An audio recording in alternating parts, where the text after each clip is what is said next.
Hey, Blue Table fans. I came across an article on the interwebs, and I am going to credit the authors and sources. It comes from Heroes blog, who I believe wrote it, and check the liner notes for a link to that.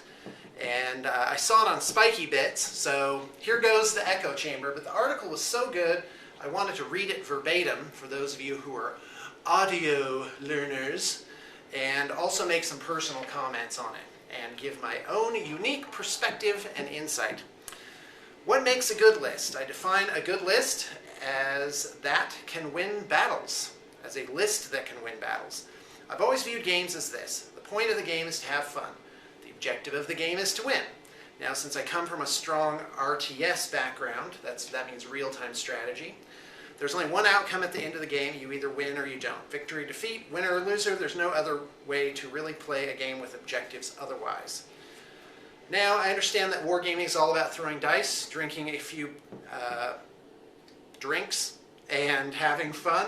And I do that, but in the end of the day, you want to see your army victorious on the battlefield. You want to see that one Marine raise that flag on top of the corpses of your enemies. That's what the gaming aspect of Warhammer is all about.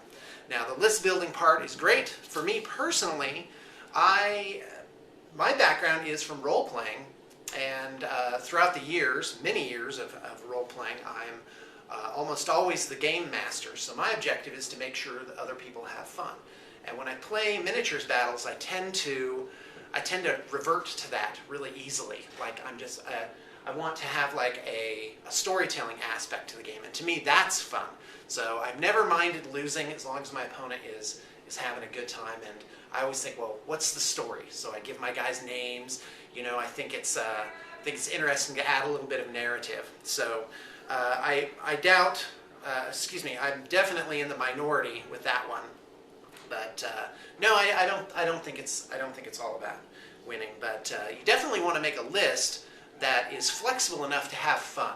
Yeah, you don't want to have a list that's, you know, you're pretty much just going to lose every time. And it's difficult because with miniatures battles, it's such an investment to change anything that you're doing that, you know, you've got to buy new models, and those old models that you invested in, assembled, painted, those all perhaps fall by the wayside. So that's interesting. Now, how do you accomplish that? Back to the article. How do you make a list that can slay your foes, capture objectives, and emerge with enough collective bodies at the end of the game to claim victory? There's a method to that. Below I will show you my mentality when constructing a competitive army list. Before we start, there are some qualities that will help you in the long run. A strong understanding of your army book, a solid understanding of other army books, a competitive spirit, the urge to improve, the ability to lose and learn. Once you've got these things down, let's run through my checklist. So if you ever hear someone belly aching about losing all the time or their bad luck, ask them, what did you do to improve your last game? What are you doing to make your game better? And most of the time the answer will be, don't know. I had a friend, when I first started playing Warhammer Fantasy, I had a friend named Juan, and I had bought High Elves, and so I was playing my High Elves and just basically getting trashed all the time. And I was like, you know, High Elves aren't very good, you know. So I sold them to Juan, and he picks them up, and then I started playing Wood Elves, and we had like this ongoing rivalry. I think it was 17 wins to 16 wins by the end, and so it was close. And but what he did with his High Elves is he started keeping a journal, and every game he would write down what he did wrong and how he could improve. And so he kept his battle journal, and he always came in with like a fighting spirit and a good attitude. He's like, yes, I'm going to do so great today. And now I understand that. And because attitude is everything. If you come in kind of like, well, no, probably get killed again, well, you've lost already inside your own mind. And that's no fun to play that way, and I don't think it's as fun to play against either. So anyway, so within a few months, it was commonly accepted that High Elves were overpowered because he did so well with them. So really, yeah. Okay, number one. By the way, there's 1, 2, 3, 4, 5 sections here. Number one, pick a theme for your army. Do you want a shooty army, close combat, or balanced? Let's look at the balanced 1715 Wolf list I posted before this. It's a very balanced list with elements of shooting and close combat mixed together. You want to make an army that fits your needs, that you're happy with, and that you enjoy playing. No point in looking at some army list on the internet and say, oh, that looks like that'll win some games, let's play that. No, you don't want to go down that road. You want an army that defines you and your play style. Once that's decided, you'll have a much easier time focusing on the specific elements that will make your army work. That's why balanced lists are often harder to construct. You can't just pick all close combat or all shooty stuff. You have to find a center point where you have points left over for both. Number 2, take advantage of your army's strengths. You have studied your book well enough that you know what the optimal choices are. Now let's make those fit to the theme for your army. I know that gray hunters are amazing, but what do I want them to do? I need them to hold the line once my opponent gets close enough to me. I need them to be my jack of all trades, which is a common thing you'll notice in Space Marines. So I configured them for that purpose. Looking at HQs, I need someone who can support my army from afar and up close. So I chose to go with a Rune Priest. If I was playing Eldar, I would certainly like a Farseer for that purpose as well. This is under the old edition, but may still hold true. Psychic abilities can only help you in battle, especially against those armies that have no protection against it. Now I have my HQ and my troop choice. I need some shooting. What are the best shooters in my book? Longfangs. Give them the optimal 5 missile launcher layout and we're good to go. No need for heavy bolters and plasma cannons. My 3x packs of Grey Hunters have so many bolters for a reason. Lastly, I need a close combat anvil. Now this is an interesting concept, the anvil. Someone that my opponents will rightly fear in combat, I look up or down rather to Arjak to fill that role. So obviously in War Games Con, Space Wolves was the least represented army, so this article is dated in that respect, but certainly not in the concepts. I remember I was going to a tournament in '99, I guess, in Fremont, California, and while we were driving out there, my friend Todd started asking me about my army list, and he'd say, okay, well, why did you put that in? Well, why did you put that in? What are those guys supposed to do? And I'm like, they had a cool name, they look good, you know, so one exercise I found very helpful is called question and answers to the whiteboard. All right, so this goes both ways, meaning your opponent will pose questions, and you need to look at how your units are both questions and answers. So the question could be mass close combat. So for example, you'd say, question, what happens when a unit of mega knobs in a battle wagon rams through the back of my line? So there's that. Well, over here you would put, for like Eldar, you'd say move away. Or you'd have a unit, you'd say, all right, I'm going to keep my Scorps in reserve. And then another one. All right, so another question would be backfield artillery. Oh, there we go. All right, so backfield artillery, how would you deal with that?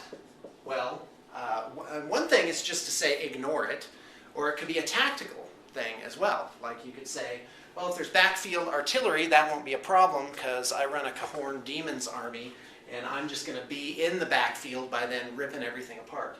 But the answer could be artillery, it could be scouts or infiltrators, like outflankers, stuff like that. So if you make a list of maybe 4 to 6 basic questions, like how would I deal with this, how would I deal with that, then you can you know, make a well-rounded army that actually makes sense rather than just picking this and that, you know. So for example, in my Eldar army that I'm building, I have a unit of striking scorpions and a wave serpent. So my answer to a lot of questions is turbo the wave serpent up, park it, and then of course then I would have to get out the scorpions and then charge on the third turn. So, you know, Wow, is that really going to be a fast enough answer? But it definitely poses the question: what are you going to do about that wave serpent full of striking scorpions parked in the backfield? So, all right. Space Marines are not a very mobile list. Generally, they like to stay together and use their weight of power rather than spread out and carry out specialist duties. All elements of your army must have synergy with each other in order to work properly. I need to make sure none of my army gets separated and that everyone can support each other if necessary. A vital part of my army does not like to move. That is a weakness in a list that is otherwise fully mechanized. I need to overcome this weakness via smart deployment or violently force the game's outcome through sheer weight of power.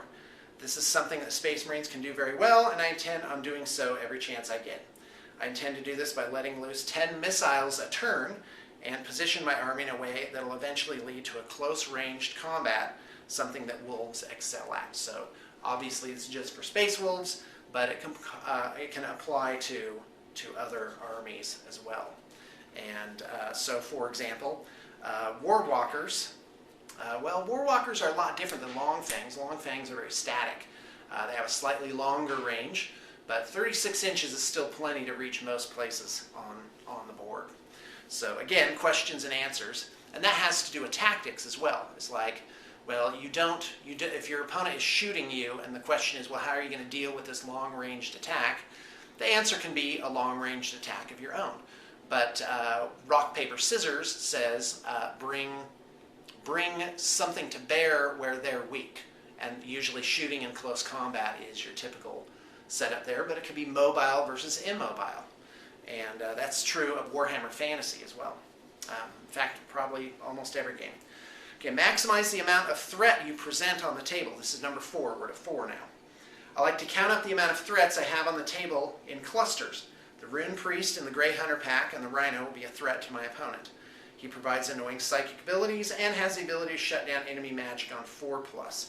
My other well-configured Grey Hunters pack will be a threat as well. Jack and his squad of Grey Hunters and the Land Raider Crusader will be 2 huge threats that my opponent will be wary of. That's 3 and 4.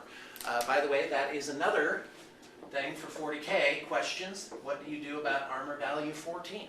Or even armor value 13 for that matter? So those are good questions. By spreading, the Long Fangs will be a fire base that needs to be silenced, so my opponent will have to deal with those one way or the other. So that's 5 clusters, as he says. I have presented 5 key areas of threat on the table, and my opponent's decisions for moving, shooting, and assaulting will have to be based on those. The more decisions you force your opponent to make at any given game turn is an important facet in a well-constructed list. He should never be doing something without fear of consequence. So there's 2 points that are brought up here. One is I've presented this reactively, like, well, how are you going to answer your opponent? Well, now go back to this side and say, okay, what questions am I posing to my opponent? How are you going to deal with this? For example, in my High Elves list, I'm taking a bit of a risk, and I'm running a big unit of 25 Illyrian Reavers, which has the same, if not more, punching power than just spearmen. And, how are you going to deal with that in the backfield? And so my opponent will probably have answers in the form of artillery, in the form of his own mobile units. But for mobile units, that large unit of skirmishers is an unusual threat on the side. So in Warhammer Fantasy, there's usually 2 games going on. There's the one in the middle between the big blocks of troops, but then there's a sub-game happening on the flanks where rapidly moving lighter units are dancing around. And so we'll see how that goes. So that's one.